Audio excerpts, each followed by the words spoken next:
Hello, hello sa aking mga ka-rocketers dyan. At eto nga, last Valentine's Day ay nakatanggap si Kimi ng bouquet of flowers. Eto nga, may nakalaki pang notes.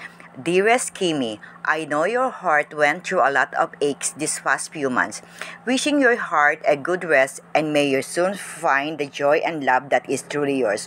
For now, kami muna ang Valentine mo. Happy Valentine's Day, Direct Lauren Joey. Oy, ang sweet naman ni Direct Lauren. So, hindi naman lingid sa ating kaalaman na kabe-break up lang break up ni Sian Lim at saka ni Kim Chiu. At kaalinsabay nito ay naglalabasan yung mga pictures ni Sian Lim na may kasama ng ibo. Kaya, parang ang daling nakamove on ni Sian Lim, samantalang si Kim Chiu, ayun. Pero okay lang, Kim Chiu, diba? O, ayan, nakikita niyo yung bagong girl ni Sian Lim na sa katauhan ni Iris Lee na isang film producer. And there is more. May natanggap pa ang ating Chinita Princess na isang bouquet of flower na merong note na okay lang na walang boyfriend. May flowers ka naman.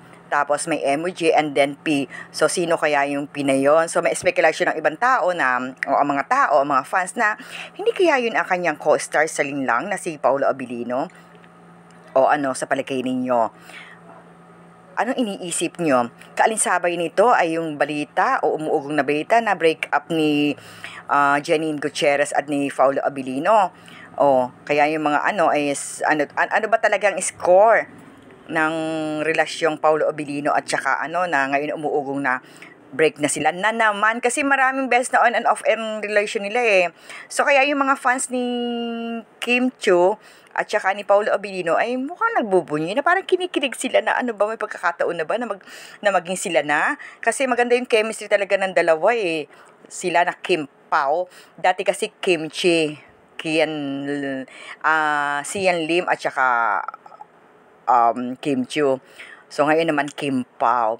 So sa palagay nyo, okay, hanggang dito na lamang. Till next chika. Please subscribe to my channel. Babush!